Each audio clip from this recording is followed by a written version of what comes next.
Joining me now from New York is Pavlina Osta. She's a podcast producer and executive director at Salem Media. She's also the host of the Pavlina Show. Pavlina, welcome to our program. Hi, thank you so much for having me on. You've been watching these industries and these ceremonies for quite a while now. What are you looking for tonight? Well, tonight, obviously, we are, looking for the best of the best. That's what the Golden Globes really kind of shows us. It's the beginning of the season. It's the 76th Golden Globes, and it really kind of puts in full swing for the rest of the award show season. It's kind of like the first pit stop right before you get to the Academy Awards, the Oscars, and so we're obviously looking for the best of the best. That's what we look for, and it's also great to have a big change, and I think this year has been a really big change for the entertainment industry. Talking about change, people have been talking about an Asian wave, if anything, in Hollywood. Do you think these Asian nominees and films are a temporary phenomenon, or are they changing Hollywood perhaps for good?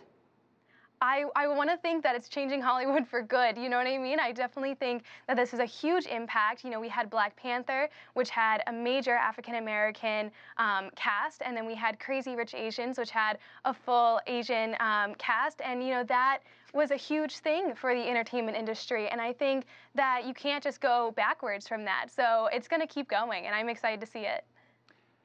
And what do you think of Crazy Rich Asians? Because it really got the mixed reviews, not just here in America, but back home in China as well.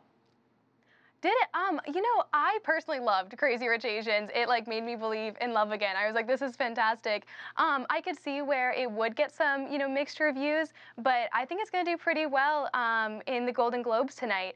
It might not be one of the front runners because I think the favorite, Bohemian Rhapsody, Green Book, those ones definitely, A Star is Born. I think those ones are going to be kind of like the front runners for tonight, but I think it still did really well for, being the first of its kind.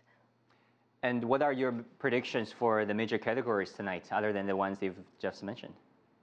Well, of course, like I said before, A Star is Born is definitely going to be taking a lot of the awards home tonight. It already got 5 of the expected nominations, 5 out of 6 that they were kind of expecting. So I think they're going to be taking a lot of those home tonight. But as far as Best Actress, Motion Picture Drama, it's definitely between Glenn Close and Lady Gaga. Glenn Close, of course, being from The Wife, and Lady Gaga being from A Star is Born. I really want to see Glenn Close get it because personally, I did an interview with her a couple of years ago, so I definitely want to see her get that little push to maybe get her first ever Oscar. But like I said, I think Lady Gaga's probably going to take it home, which is totally well-deserved. And then the Best Motion Picture for a musical or comedy, I think the one that should win would be The Favorite by a royal mile. But however, I think just because of its retro charm, a Green Book might take that one home. So that's what I love about these, award shows is that it's always, up in the air. Sometimes it's unpredictable, but they're always a lot of fun. So we'll have to see. Pavlina Osta, host of the Pavlina Show, thank you so much for your time.